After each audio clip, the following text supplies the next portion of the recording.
8월 첫 주일 오늘 우리에게 주신 하나님의 생명의 말씀 믿음으로 받을 때 열왕기상 17장 8절로 16절 말씀을 받겠습니다.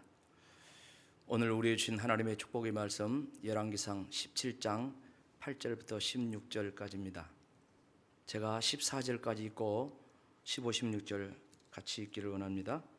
여호와의 말씀이 엘리야에게 임하여 이르시되 너는 일어나 시돈에 속한 사르밧으로 가서 거기 머물라.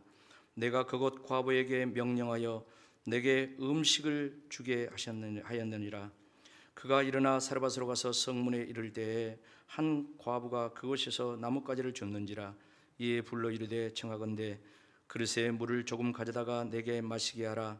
그가 가지러 갈 때에 엘리야가 그를 불러 이르되 청하건대 내 손에 떡 한 조각을 내게로 가져오라. 그가 이르되 당신의 하나님 여호와께서 살아계심을 두고 맹세하노니 나는 떡이 없고 다만 통에 가루 한 움큼과 병에 기름 조금뿐이라. 내가 나뭇가지 둘을 주워다가 나와 내 아들을 위하여 음식을 만들어 먹고 그 후에는 죽으리라. 엘리야가 그에게 이르되 두려워하지 말고 가서 네 말대로 하려니와 먼저 그것으로 나를 위하여 작은 떡 한 개를 만들어 내게로 가져오고 그 후에 너와 내 아들을 위하여 만들라. 이스라엘의 하나님 여호와의 말씀이 나 여호와가 비를 지면에 내리는 날까지 그 통에 가루가 떨어지지 아니하고 그 병에 기름이 없어지지 아니하리라 하셨느니라. 다 같이요. 그가 가서 엘리야의 말대로 하였더니 그와 엘리야와 그의 식구가 여러 날 먹었으니 여호와께서 엘리야를 통하여 하신 말씀같이 통에 가루가 떨어지지 아니하고 병에 기름이 없어지지 아니하니라. 아멘. 오늘 8월 1일이면서 첫 주일인데 이 예배에 참석하신 여러분 모두에게 지금까지도 하나님이 역사하셨기 때문에 하셨지만 하나님의 다음 역사가 계속해서 막 일어나기를 주의 이름으로 축복합니다. 가정에 일어나고 사업장에도 일어나고 여러분의 인생에 일어나시고 자녀들에게도 일어나시고 할렐루야. 하나님의 다음 역사가 일어나기를 주의 이름으로 축복합니다. 오늘 말씀은 지난 주일에 이어서 행해지는 말씀입니다. 잠깐 지난 주일에 어떤 말씀을 우리가 들었는가 복습을 잠깐 하고 계속해서 말씀드리도록 하겠습니다. 이스라엘이 아방 시절에 이제 남북으로 이렇게 나뉘어져 있는데 아합이 북이스라엘을 이렇게 다스리고 있었어요. 그런데 북이스라엘에 그냥 우상 숭배가 아주 많이 됐습니다. 그때 하나님께서 엘리야를 이제 보내가지고 말씀을 전하게 했죠. 무슨 말씀이었습니까? 하늘에 문을 닫고 비도 내리지 않고 가뭄도 그야말로 이슬도 내리지 않는 그 대가뭄을 하여간 내리겠다고 그렇게 선포를 이렇게 했습니다. 원인은 다른 것이 아니라 하나님을 섬겨야 될 저희들이 바알, 아시라 우상을 섬겼다는 거죠. 그러니까 바알 우상은 물질주의 우상을 이야기하고 아시라 우상은 쾌락지향주의 우상을 이야기하는 거예요. 세속주의, 인본주의, 바벨탑을 쌓으면서 하나님 없이 살고자 하는 그런 삶이 바로 하나님의 우상인데 그 우상의 징벌, 깨닫게 하시는 수단으로 하나님께서 하늘문을 다 이렇게 닫겠다는 것입니다. 여러분 좋은 말씀을 증거하는 것은 좋지만 엘리야가 지금 아방에 가서 그냥 하늘문을 닫겠다고 이런 말씀을 전할 때 얼마나 힘들겠습니까? 그러나 하나님의 말씀을 주시니까 가감없이 전했어요. 그리고 아방이 가만히 있겠습니까? 죽이려고 하니까 이제 엘리야가 도망을 쳐야 되는데 하나님께서 피할 길을 주신 줄로 믿습니다. 하나님께서 피할 길이 어디였습니까? 저 그리시네가에 가서 이제 있으라는 거예요. 그러면 하나님께서 거기 있는 시냇물을 먹고 그리고 아침 저녁으로는 까마귀를 보내가지고 떡과 고기를 먹이겠다 이렇게 말씀했어요. 여러분 그리시네가가 어떤 곳이라고 했습니까? 협곡입니다. 계곡입니다. 사람이 살 수 없는 그런 까마귀나 깍깍하고 사는 그런 곳이에요. 그런 곳에 들어가서 이제 이 대가뭄 그런가 하면은 그 아방의 그야말로 그 분노 이런 것을 피하고 살으라고 했어요. 엘리야는 하나님의 말씀을 붙들고 믿고 그곳에 가서 기도하면서 이제 거기 물을 마시고 아침 저녁으로 까마귀 가져다 떡과 고기를 먹고 6개월을 살았어요. 근데 6개월 사는 끝에 이제 그 물이 말라버려요. 시냇물이 말랐다는 것은 이제 물이 생명수인데 죽음의 경각에 이르렀어요. 그런 상황 속에서 엘리야가 계속 기도할 때 하나님께서 이제 말씀으로 인도하신 줄로 믿습니다. 그 말씀이 뭡니까? 이제 너는 일어나 다음 지역으로 가라 하면서 오늘 말씀을 한 거예요. 그 다음에 어디입니까?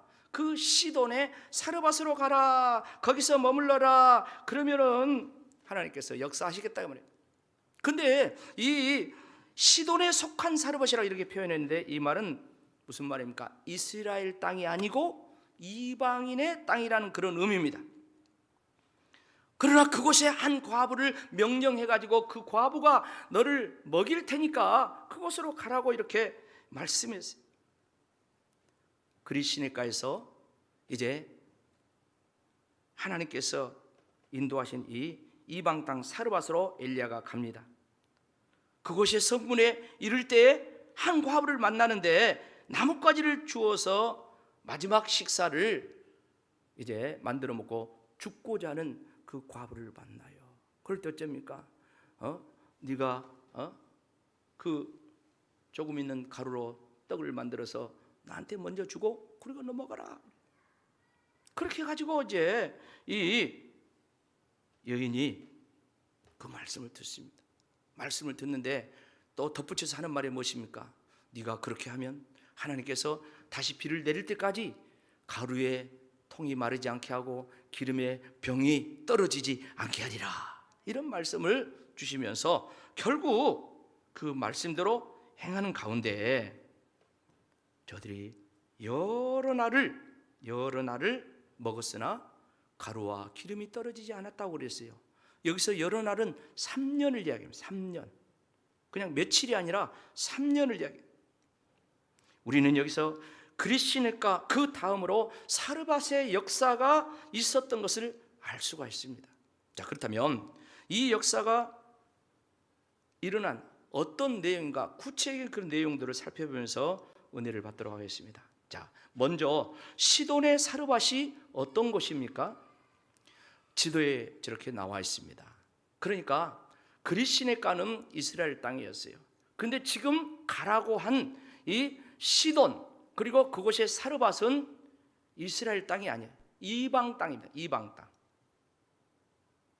근데 더더욱 거기까지 가려면은 거리가 112km, 한 120km 돼요. 300리 이상 되는 머나먼 길을 걸어서 가야 됩니다. 그런가 하면 더 중요한 것은 그 땅이 그 나라가 이방 땅, 이방 나라인데 바로 아합 왕비의 고향이야. 이세벨이 고향. 그러니까 적국으로 하나님께서 이 엘리야를 가라는 거예요. 여러분, 하나님 말씀하실 때는 다 뜻이 있는 줄로 믿습니다. 적국으로 가라기. 그렇다면 왜 하나님께서 이 이스라엘이 아닌 적국 이 사르밧으로 가서 거기에서 거하라고 했을까요?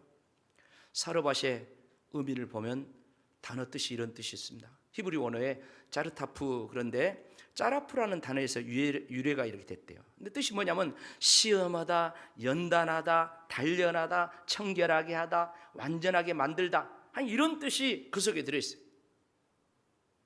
그래서 그 사르밧에는 특별히 그 유리 세공업이 엄청 발달했는데 그 유리를 이렇게 만들려면은 그 재련소, 용광로가 있어야 되잖아요. 그리고 용광로가 재련소가 많아요. 그래서 사르밧 하면은 용광로, 그런 의미도 있습니다. 여러분, 유리가 이렇게 나오는데 유리 봐보세요. 어떻게 유리가 나옵니까? 유리는 주로 모래에서 이렇게 끄집어내는데, 채취를 하는데 그 유리 성분이 들어있는 그 모래를 용광로 속에 집어넣어서 재련을 하면은 불순물은 다 녹아버리고 나중에 뭐만 남아요? 유리만 남습니다. 그래서 유리병을 만듭니다. 유리컵을 만듭니다. 유리 세공업이 그 유럽이나 이런 데 엄청나게 발달했는데 그 아름다운 그 유리들을 다 그릇들을 이렇게 만들어내는 거예요. 그러니까 불순물을 다 빼야 된다는 거예요. 그런가 하면은 우리가 이제 금도 마찬가지입니다. 금도 금덩어리가 딱 있는 게 아니라 이 금광석이 있어요. 금광. 돌에 금이 박혀 있습니다. 그런데 거기 한 90%는 다 돌이요. 또 사금도 있어요. 사금. 그 모래 속에 금성물이 들어있는 거예요. 대부분 거기에 모래예요. 그런데 거기에 금이 있더라는 거예요. 그래서 금광석, 모래 이런 걸 갖다가 용광로 속에 갖다가 집어넣고 재련을 하면은 그 모든 불순물들은 다 녹아서 없어져 버리고 나중에 뭐만 남아요? 순금만. 성경에 보면 정금이라 해서 정금. 깨끗한 정금만 나오는 거예요. 자, 그러니까 하나님께서 엘리야에게 이 사르밧으로 가라는 이유는 바로 이곳이 영적인 용광로라는 것입니다. 이게 너가 이제 영적인 용광로에 들어가서 너가 훈련받고 연단받고 그리고 너 자신의 불순물, 옛사람 이런 것들을 다 정화시키는 그런 역사가 그곳에서 일어날 것이다 하는 그런 영적인 의미를 담고 있는 거예요.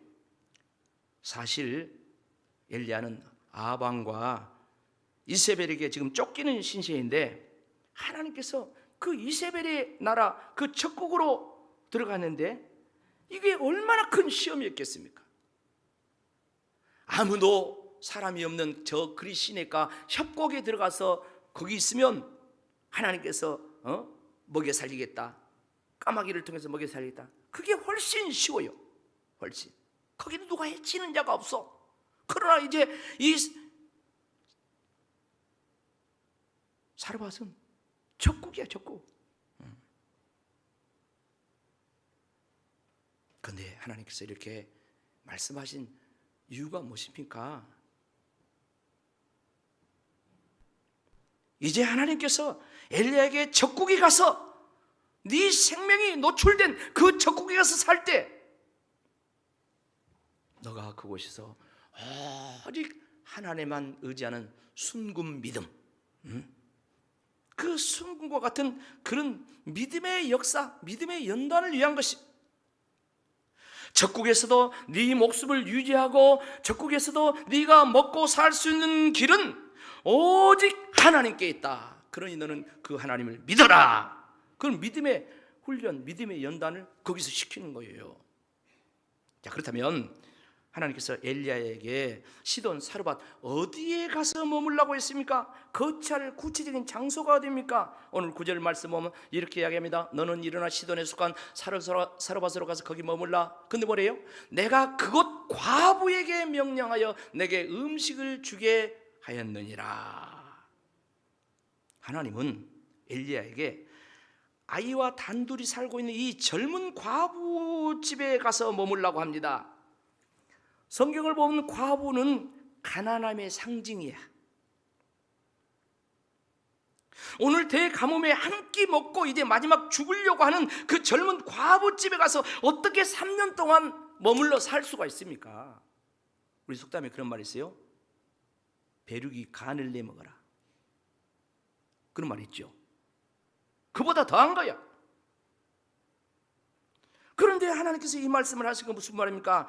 하나님께서 먼저 그곳이 가면 양식을 주겠다고 말씀하시면서 하나님께서 먹여 살리겠다, 그 말이에요. 여러분, 인간의 삶에 있어서 이 의식주의 문제는 대단히 민감한 문제입니다. 먹고 사는 문제, 입고 사는 문제, 집 문제. 여러분, 우리나라에 얼마나 집 문제가 복잡합니까? 여러분, 구리 땅에 사는 것을 감사하세요. 근데 그래도 지금 아파트 값이 뭐 순천에 못지않게 비싸더라고. 그래도 구리 사람들은 주택난 그래도 그런 데로 없어요. 이 의식주라는 것이 얼마나 힘든지 알 수가 없습니다. 그런데 하나님께서 여기서 말씀하신 것은 의식주를 온전하게 해결하는 것은 사람이 아니라 하나님께서 하신다는 그 훈련을 시킨 거야. 저도 마찬가지입니다. 제가 이제 대학을 졸업하고 직장에 갔는데 요즘 이제 직장은 오면 LG 그전엔 금성사예요. 그 금성사에 들어가지고 금융사업부에서 제가 이제 근무를 하는데 제가 고등학교 2학년 때 주님 만나고 그 주의종의 이 사명을 이렇게 깨달았거든요. 제가 그 길을 가려고 했어요. 근데 이제 그게 여의치 않고 여차저차의 세월이 흘렀는데 그곳에 들어가서 이제 직장 생활을 잘 하면서 가을에는 결혼도 하고 등등등 뭐 이런 주변의 친구들의 그 이야기도 듣고 나도 무슨 계획을 세워야 돼 그러고 있을 때 하나님께서 하시는 말씀이 제 마음의 감동이 네 길은 이 길이 아니다 하면서 제가 그때 뭐냐면 하나님 체면 한 번만 세워주세요 그렇게 기도했거든요. 그래도 학교 다닐 때 좀 이렇게 공부를 잘했다 해요. 장학금도 받고 등등등 했는데 남들은 다 취업을 하는데 난 취업을 못해. 시험 봤다고 하면 다 떨어져. 또 그리고 추천 받았고 가도 떨어지고 몇 번을 떨어지는가 모르고 창피하네. 그래서 이제 5월 달에 하나님께 기도해서 하나님 저 체면 한 번만 세워주라고. 근데 이제 공채가 5월 달에 나와. 5월 달에 시험 잘 안 나오죠. 옛날에 보면 연말에 보통 나오죠. 근데 하나님께서 턱 붙여줬어.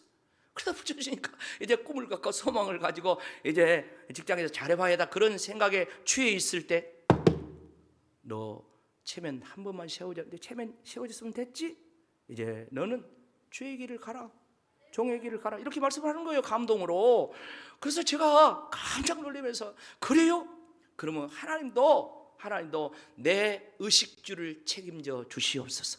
학교 가면 이제 목회자 얘기를 하는데 벌써 5년, 7년, 10년 막 이렇게 공부할 텐데 그 모든 학교 다니는 이 학비를 다 책임져 주시고 또 먹고 살아야 될 거 아닙니까? 거주하는 주택이나 뭐 이렇게 삶의 공간도 있어야 될 거 아닙니까? 하나님 책임져 주시옵소서. 그렇게 기도하고 제가 갔어요. 그런데 하나님께서 책임져 줬을까요? 안 책임져 줬을까요? 그 기도를 약 40여 년 전에 했어요. 그런데 하나님께서 지금까지 의식주 때문에 물질 때문에 사람에게 손 벌려본 적은 한 번도 없어요. 하나님께 드리기 위해서 헌신하기 위해서는 제가 은행에 대출도 받고 그랬지만은 그 외에는 하나님께 손 벌려 본 적이 없어요. 하나님 외에는 손 벌려 본 적이 없어요. 그 훈련을 지금 이 엘리야에게 하나님께서 과부 집에 가서 시키는 거예요. 여러분 예수님 말씀 생각나십니까? 숙제 하나 내드릴게요. 집에 가서 마태복음 6장을 꼭 읽어보세요. 거기 말씀 보면 주기도문을 예수님이 가르쳐 줍니다. 그리고 또 뭡니까? 기도에 대한 내용을 가르치면서 너희는 이방인들처럼 기도하지 말라. 이방인들의 기도가 뭐요? 무엇을 먹을까? 무엇을 마실까? 무엇을 입을까? 그것이 이방인들의 기도의 전부야. 너희는 이방인처럼 기도하지 말라. 하늘 너희 아버지께서 너희에게 무엇이 필요한가? 있어야 할 걸 다 아시느니라. 그렇게 말씀하셔요. 그리고 주문을 한 가지 하죠. 예수님이 요구하는 것이 한 가지 있습니다. 그게 뭡니까? 마태복음 6장 33절 말씀이요. 다 같이 읽읍시다. 시작. 그런즉 너희는 먼저 그의 나라와 그의 의를 구하라. 그리하면 이 모든 것을 너희에게 더하시리라. 아멘.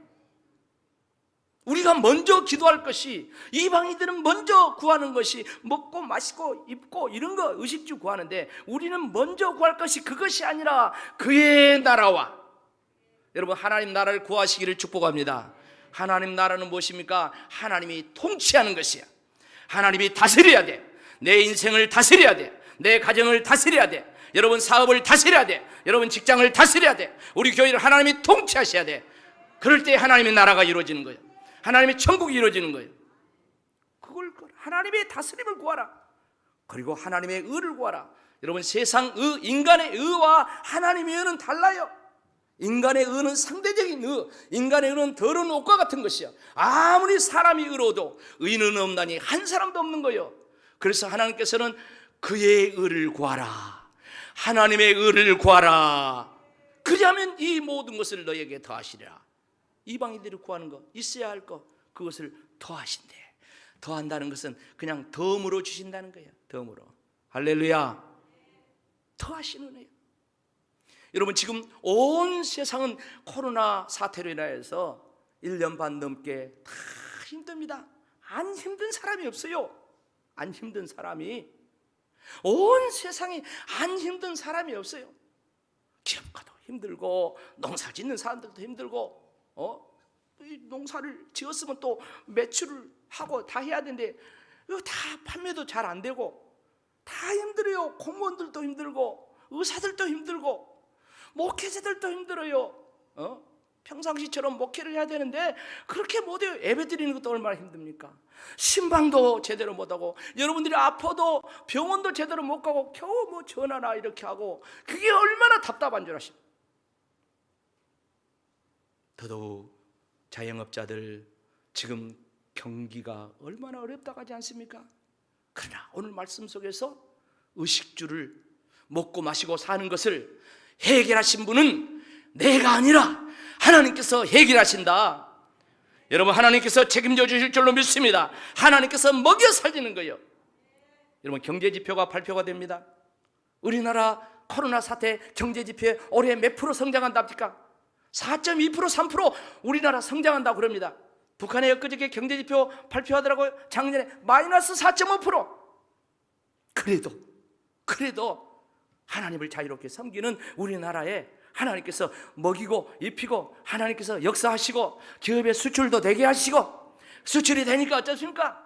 재난지원금이다 뭐다 해가지고 막 돈이 돌아서 이래저래 해가지고 돌려주고 그런 거 아니겠습니까?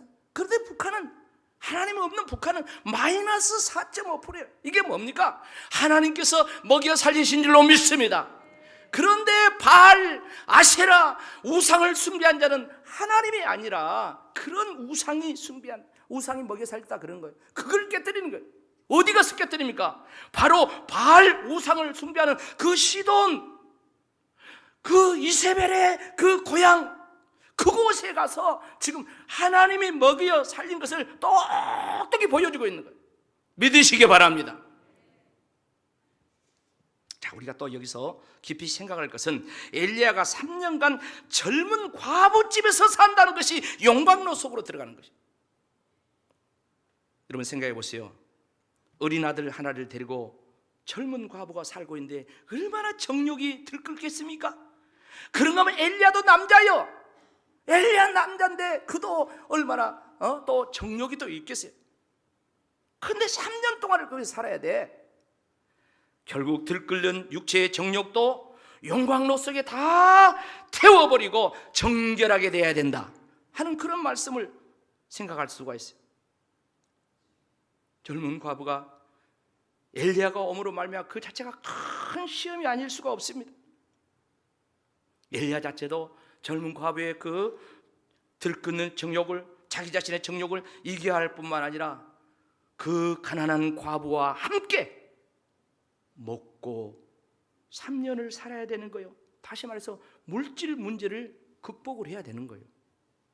사랑하는 성도 여러분, 그렇다면 사르밧의 역사는 어떻게 일어났습니까? 엘리야가 사르밧 용광로 시험을 어떻게 극복하고 정금같이 되었습니까?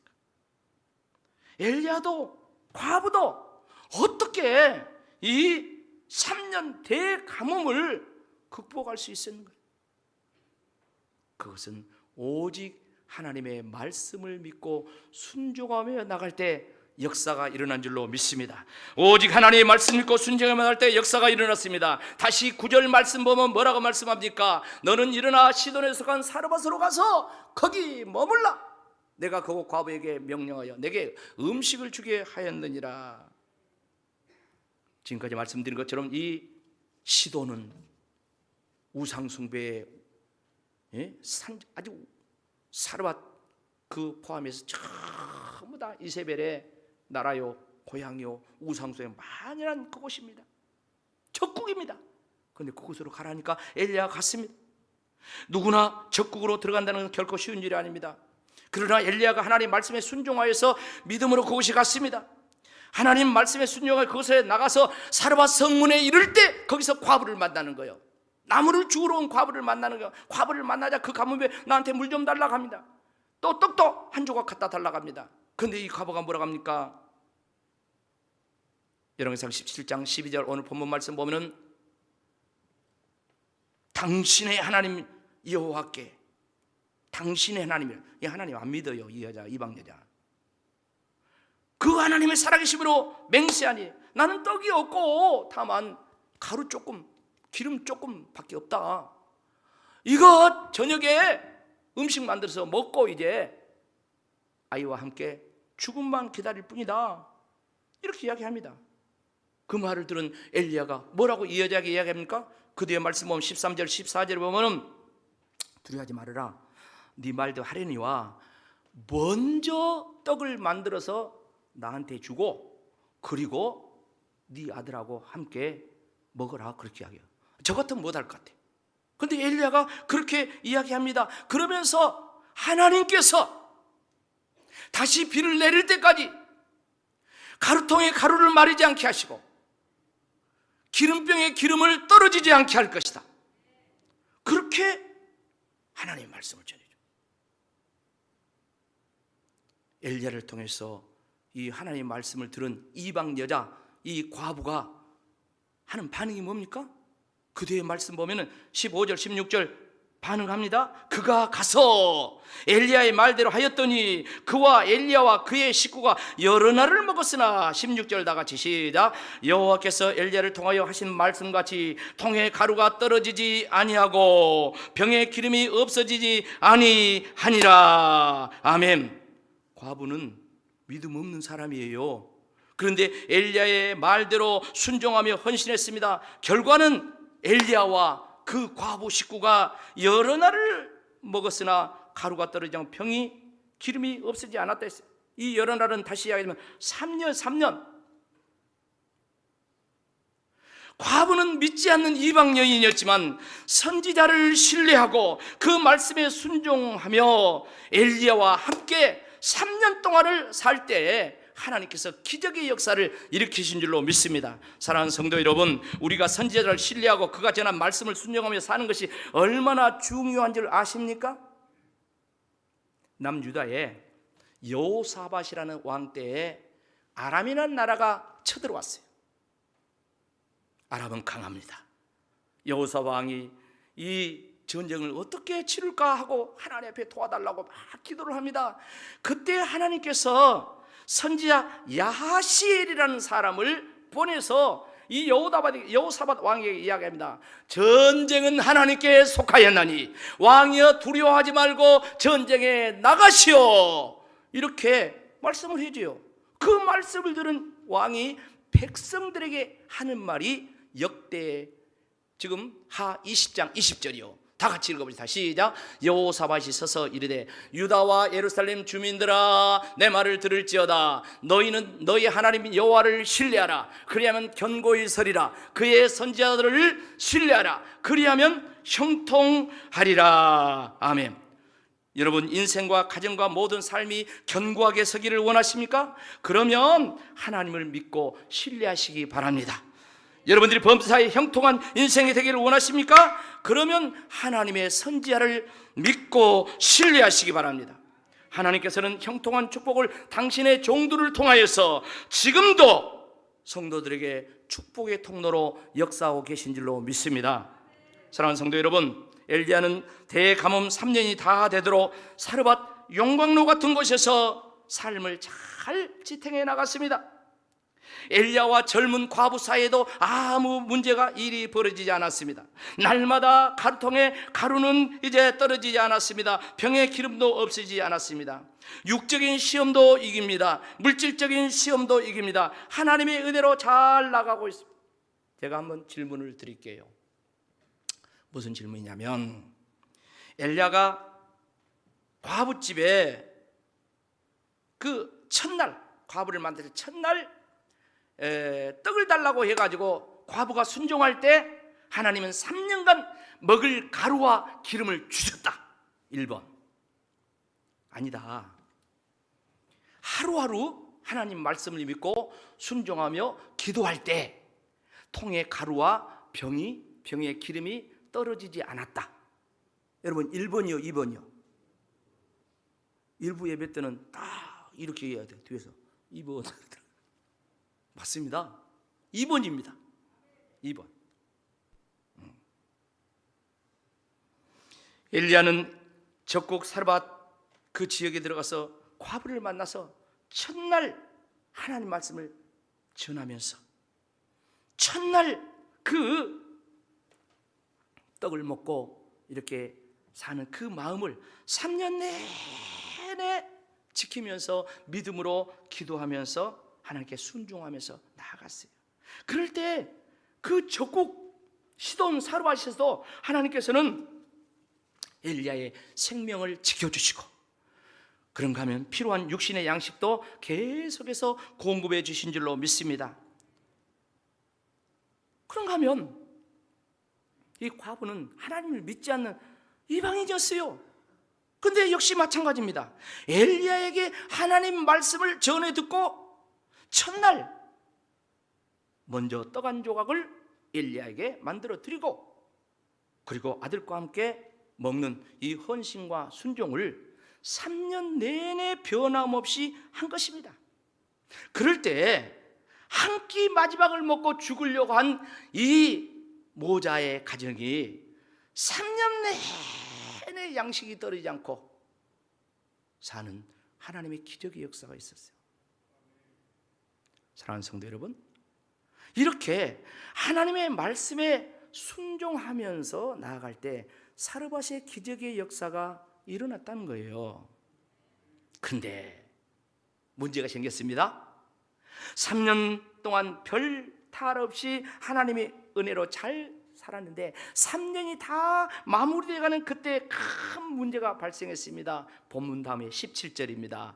무슨 문제가 생겼습니까? 2일 후에 그 집 주인 되는 여인의 아들이 병들어 증세가 심히 위중하다가 뭐 됐다? 죽었다는 거예요. 죽었다. 야, 갑자기 아들이 죽어버린 거야.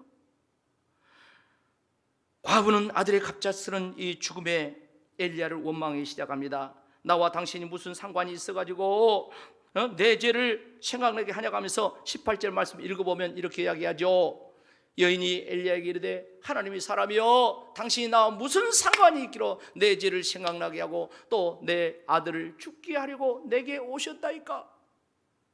나하고 당신이 대체 무슨 상관이 있어가지고 당신이 우리 집에 들어와가지고 내 죄를 생각나게 하고 그런가 하면은 하나밖에 없는 내 아들을 죽게 했냐고, 내 아들을 살려내라고 지금 그렇게 이야기합니다. 지금 이 상황은 엘리야의 3년 동안 그 사르밧, 그 용광로 시험의 절정이야. 클라이막스. 왜? 아이가 죽어버렸어. 이 여인은 이 아이를 가슴에 끌어안고 내 아들 살려내 막 원망을 엘리야에게 쏟아붓습니다. 엘리야가 그 아이를 달라게 해가지고 2층 자기 다락에 올라가가지고 다락에 눕힙니다. 그리고 하나님 앞에 부르짖고 기도했다 했습니다. 그런데 자기 몸을 그 아이의 시체에다가 이렇게 3번 이렇게 얹고 그리고 하나님 앞에 간절히 부르짖고 기도했다. 그럴 때 그 아이를 하나님께서 살려주신 줄로 믿습니다. 아이가 살아나는 역사가 일어났습니다. 자, 이 일로 인하여서 사르밧 용광로에서 어떤 점검되는 결과가 나옵니까? 어떤 역사가 일어납니까? 엘리야는 하나님을 그동안 많이 체험했는데 이 아이를 살리는 생명의 체험을 하면서 자기 믿음에, 자기 사명에 엄청난 정금 같은 역사가 일어납니다. 그런가 하면 그 지역 시돈 사르밧 이 지역은 바알과 아세라가 하나님인 줄 알고 살았는데 그 지역에 아니다 양식만 아니라 생명도 주관하신 분이 하나님이시다 하면서 그 지역에 하나님이 생명을 주관하신 분이라고 그냥 복음을 널리 전하는 그런 계기가 되었습니다. 여러분, 이것이 정금이 아니고 뭐가 정금이겠습니까? 우리는 맨 돈 이런 것만 생각해. 아니요, 이것이 정금이라니까. 이것이. 사랑하는 성도 여러분, 이스라엘의 하늘문이 닫히고 비도 이슬도 내리지 않는 원인은 바알과 아세라 우상 섬기는 것이 원인이었다 했습니다. 하나님께서는 엘리야에게 그리스니까에 숨어 있으면은 거기서 까마귀를 통해서 먹이겠다고 해서 그렇게 했습니다. 근데 그때는 엘리야 한 사람의 생명을 유지시켰어요.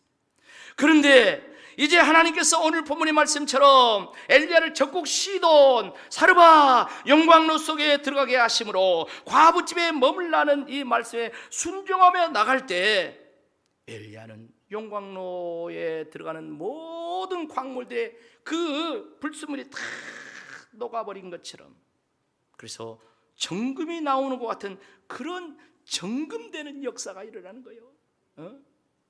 엘리야의 자신만 가뭄에 살아남는 것이 아닙니다. 과부와 아들도 함께 사는 역사가 일어난 줄로 믿습니다. 남도 살리는 역사가 일어났다는 거예요. 그리스도인에게서는 자기 혼자 살았어요. 그런데 이 사르밧에 가가지고 이제 남도 살리는 역사가 일어난 것입니다. 3년 동안 가뭄에 가루통이 마르지 않고 기름병이 떨어지지 않는 물질 통치의 역사가 일어났어요. 물질을 하나님께서 주시는구나, 이런 확실한 역사가 일어난 것입니다. 그런가 하면 죽은 아들을 살리는 역사를 통해서 자신의 믿음과 사명이 정금같이 되었습니다. 여러분 생각해 보세요. 엘리야가 죽은 자를 살리는 이 하나님을 체험했는데 앞으로 뭐가 두렵겠냐 이 말이에요. 뭐가 엄청난 것입니다. 시돈의 사르밧은 영적인 용광로가 되어서 옛사람의 불순물을 다 찍어가고 정금과 같은 믿음의 사람으로 훈련시키는 장소가 되었습니다. 사랑하는 성도 여러분, 우리는 엘리야면 엘리야 선지자가 하늘에서 불을 내린 선지자, 대단한 분이다, 이렇게 기억합니다. 그런데 이 놀라운 갈멜산에서 불을 내리는 이 역사 이전에 오늘 본문에 사르밧 영광로 속에 들어가서 3년 동안 훈련받고 정금되는 믿음의 선지자가 먼저 되었다는 것입니다. 이런 먼저 되는 이런 역사 속에 자신만이 아니라 하나님을 전혀 모르는 이 과부가 협력하고 헌신하고 순종할 때 그도 하나님의 은혜를 입고 그도 구원받는 자가 된 줄로 믿습니다. 이 놀라운 역사 얼마나 위대합니까? 그렇다면 사르밧 그 다음의 역사는 어떻게 일어났을까요? 그것은 다음 주에 말씀 드리도록 하겠습니다.